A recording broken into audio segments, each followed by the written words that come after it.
O ex-presidente Jair Bolsonaro, que está nos Estados Unidos, segue inclusive lá desde o ano passado, desde o fim do ano passado praticamente, participou de um evento nesta terça-feira lá em Orlando. E ao responder às perguntas, aos questionamentos, Bolsonaro alegou que não teve envolvimento nos atos criminosos do dia 8 de janeiro contra as sedes dos três poderes em Brasília. E ele disse que o objetivo disso tudo é sepultar a direita no Brasil. Palavras dele. Na mesma ocasião, Bolsonaro também admitiu a possibilidade da Justiça Eleitoral brasileira o tornar inelegível quando ele voltar para o Brasil, mas que ele só seria preso em caso de uma arbitrariedade. Foi assim que ele falou. Vamos ouvir esse trecho, então? Eu não tenho uma denúncia sequer de corrupção. Tá? Zero. Tá? O processo vai ser julgado no TSE pela reunião que eu fiz com embaixadores no ano passado. Esse foi o crime que eu cometi. Você vê que a política externa é privativa minha e do respectivo lá, embaixador nosso, né? Mas infelizmente vê que em alguns casos no Brasil, em alguns casos, você não precisa ter culpa para ser condenado. Então existe a possibilidade de elegibilidade, sim. Tá? A questão de prisão, só se for uma arbitrariedade. A gente lembra ainda que durante a campanha eleitoral, a equipe do presidente eleito Lula, ainda na época que ele foi presidente eleito, preparou ações de investigação judicial contra o então presidente Bolsonaro por abuso de poder político e também econômico. E a conduta do ex-mandatário da República também foi contestada por partidos, ex-candidatos e coligações em processos que pedem a exclusão de Bolsonaro do próximo pleito. Um dos motivos para o Tribunal Superior Eleitoral tornar Bolsonaro inelegível seria aquela reunião com embaixadores promovida lá no ano passado e transmitida pela TV Brasil, na qual ele fez ataques ao sistema eleitoral brasileiro.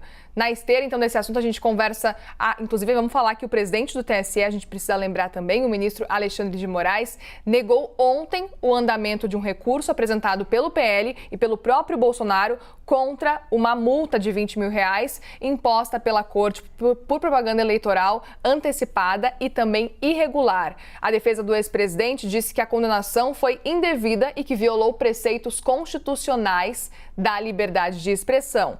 Já o ministro Alexandre de Moraes disse que a conduta de Bolsonaro nesse episódio extrapolou os limites de atuação como chefe de Estado e que, por isso, é legítima a atuação do TSE nesse caso. Agora sim, vamos conversar sobre esse assunto e seguir repercutindo ele, porque eu convido agora os deputados federais Luciane Cavalcante, do PSOL de São Paulo, e o delegado Éder Mauro, do PL do Pará. Deputados, muito bem-vindos, uma boa tarde para vocês.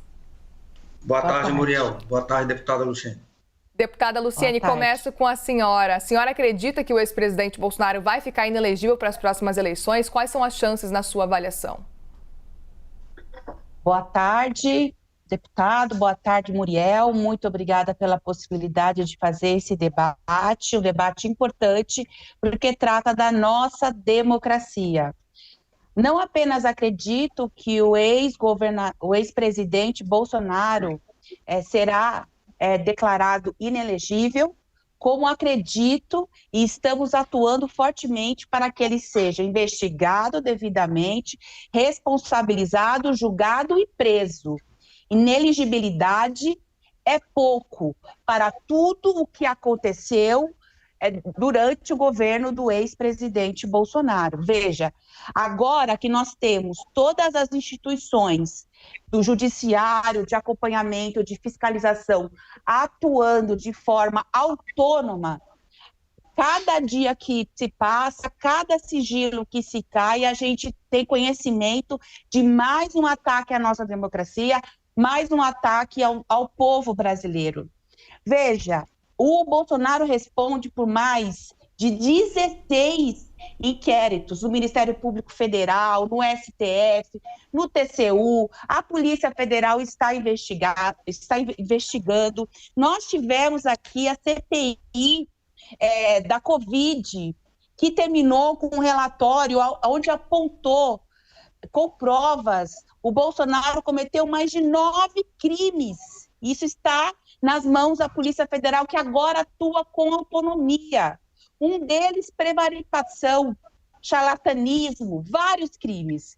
Além desses crimes que estão em andamento, quer dizer, o julgamento deles está em andamento aqui no Brasil, a gente tem as ações nas cortes internacionais.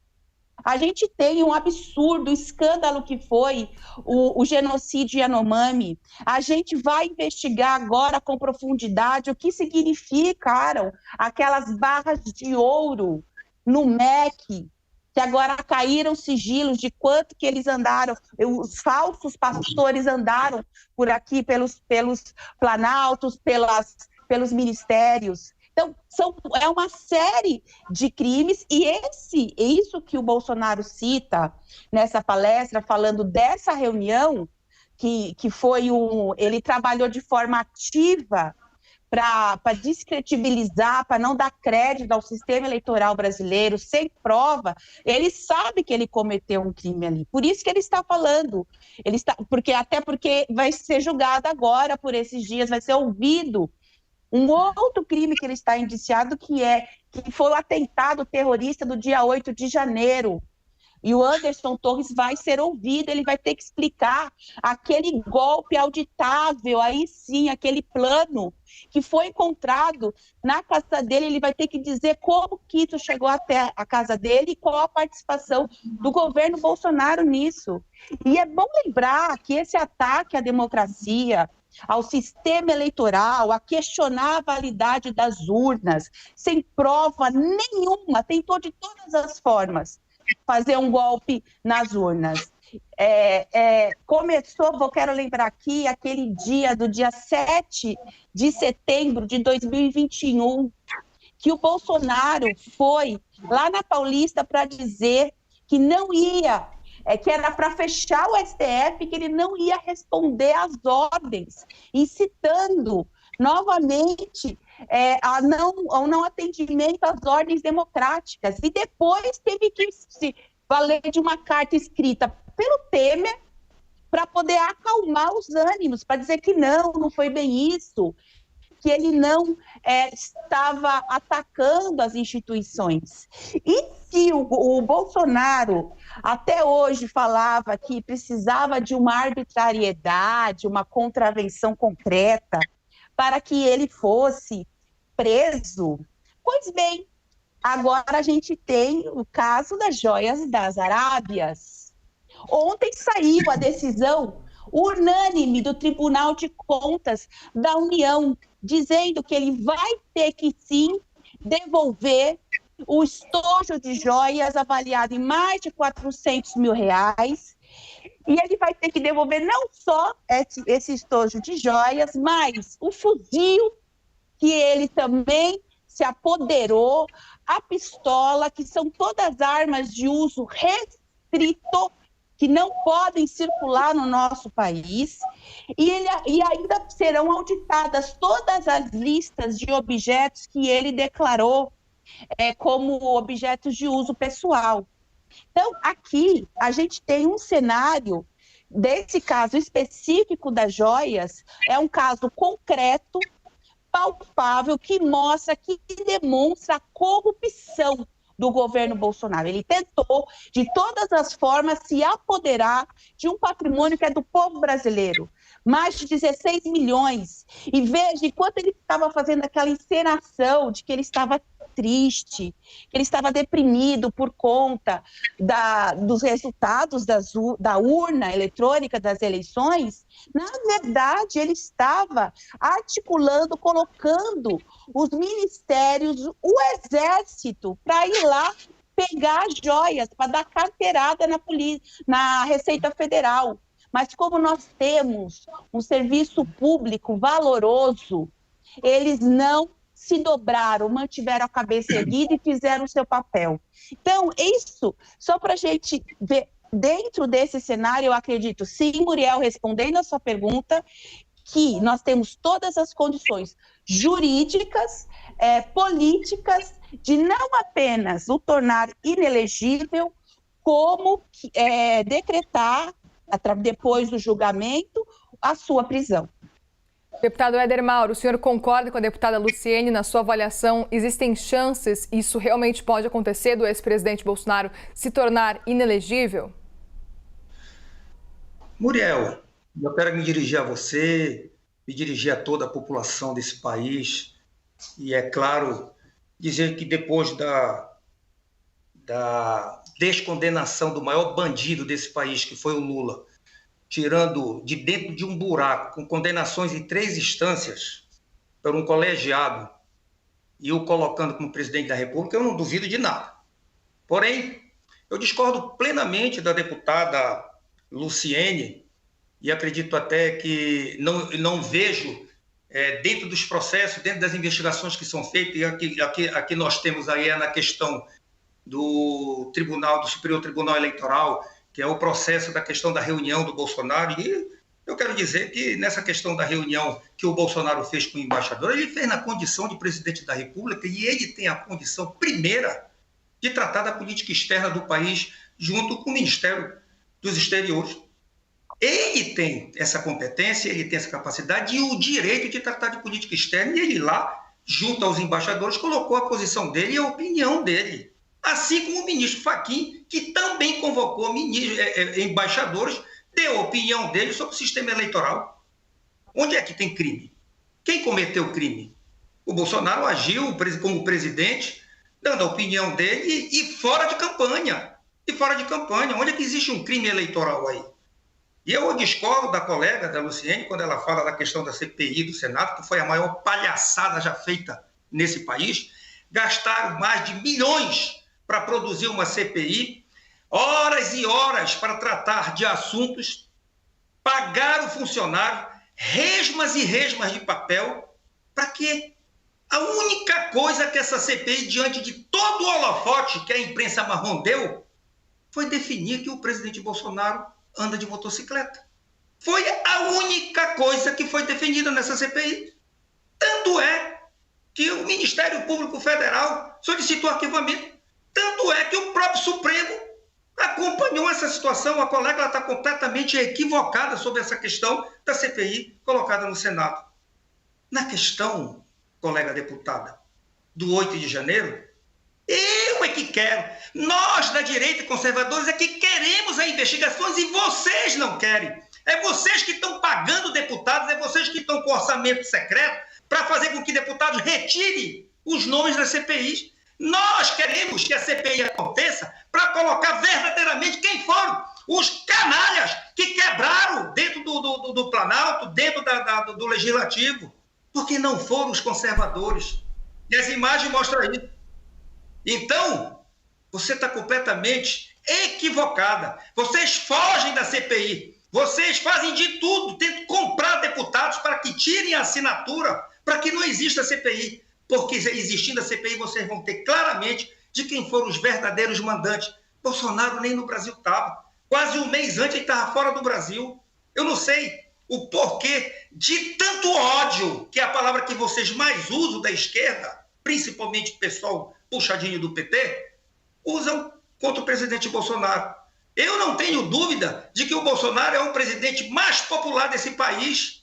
É o que põe o nariz dele na rua. É que onde ele anda, ele está plenamente observado e com carinho do povo brasileiro. O teu presidente, o bandido do Lula, não consegue colocar o nariz dele na rua. Então, eu quero acreditar que se justiça ainda existir nesse país, o presidente Bolsonaro vai ser novamente candidato a presidente da República, sim. E se vocês cometerem nesse país a covardia de torná-lo inelegível, onde ele botar a mão dele, será o presidente. Deputados, temos agora menos de 4 minutos para a gente encerrar esse painel, então eu peço que os senhores sejam breves para a gente conseguir continuar fazendo o debate, e não só isso, para a gente conseguir fazer uma pergunta para cada um, para podermos encerrar a tempo. Deputada, quero saber a sua avaliação com relação às falas recentes agora do deputado. Então, Muriel, olha, primeiro que a gente não está falando da direita, a gente está falando da extrema-direita. O Bolsonaro não representa a direita desse país. Ele está aliado à extrema-direita. Isso é importante a gente frisar. Segundo, que essa extrema-direita, ela tem como tática, como método, um discurso que prega a mentira o tempo todo, o uso da fake news e a desresponsabilização. E acham o tempo todo que imunidade parlamentar significa licença para cometer crimes. Então, é isso que a gente está vendo. Aquilo que o Bolsonaro fez na embaixada foi crime, sim, na reunião das embaixadas. Ele chamou o mundo, né, a representação do mundo aqui para o Brasil, para dizer que existiam muitas incertezas, inseguranças no nosso sistema eleitoral, que é o que garante a democracia, sem apresentar nenhuma prova. Isso é crime. O meu colega deputado, o senhor Éder Mauro, desconhece, então, o Código Penal. Isso é crime. Quando a gente fala, a gente precisa provar. Ele estava falando desse lugar de presidente. Então, imunidade parlamentar não é licença para cometer crimes. E essa é uma questão que a gente precisa e vai debater muito nessa legislatura que se inicia, porque existe essa confusão.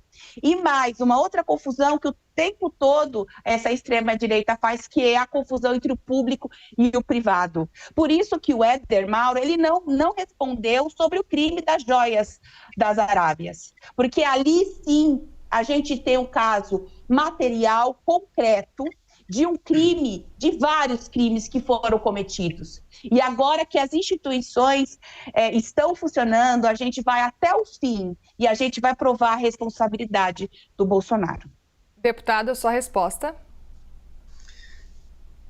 Deputada, Vossa Excelência é advogada, pelo menos foi o que me repassaram, né? E eu quero acreditar que a senhora tenha conhecimento jurídico e saiba que o presidente Bolsonaro, diferente do teu presidente, que é condenado em 3 instâncias e descondenado por uma instância superior desse país, não tem nenhuma condenação. Não responde nenhum processo por corrupção. Responde a armações e investigações no Superior Tribunal Eleitoral, que são essas cortinas de fumaça que vocês criam com a imprensa marrom, para tentar torná-lo inelegível. Ele só poderá ser tido como alguém que cometeu um crime depois de ser julgado, condenado. E isso em colégio eleitoral de juízes para que possa, ou ministro, para que possa torná-lo inelegível. Eu não acredito nessa situação.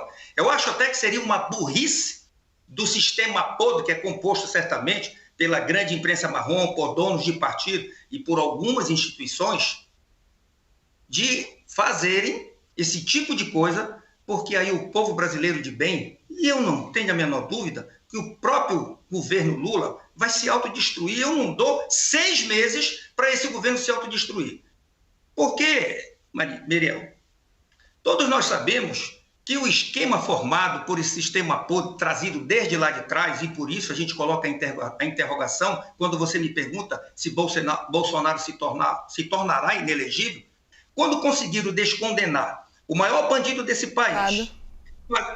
Oi? Vamos ter que encerrar já. O senhor pode concluir rapidamente, deputado? Poxa, tá Desculpa tão bom interromper. Infelizmente, deputada, a gente tem aqui um prazo muito curto. O jornal está acabando nesse momento agora. É o último bloco esse? Esse é o último bloco, deputado. Eu agradeço muitíssimo. Eu quero colocar para você, para encerrar, que eu acredito no nosso presidente. Não existiu nunca nesse país um presidente mais honesto. Hoje nós temos um bandido no poder e que, se somar as penas dos que compõem o governo dele, eles só perdem para o Cabral, que soma 500 anos. Só bandido, só bandido. Tenho pena do povo brasileiro e as consequências já começaram a chegar com a questão da gasolina, com todos os outros problemas que estão vindo por aí, com as invasões de terra, que inclusive o partido do pessoal puxadinho do PT apoia plenamente. A invasão de terra é aborto, é incesto, como é o caso do projeto 3369 do Orlando Silva, que é um projeto que, para que o povo possa saber, autoriza que o pai possa fazer sexo com a filha, mãe com o filho. É o pessoal, é a esquerda brasileira que apoia esse tipo de coisa. Deputado Éder Mauro, deputada Luciene Cavalcante, agradeço a participação dos dois, peço desculpas pelas interrupções, infelizmente temos que encerrar já aqui o painel CNN.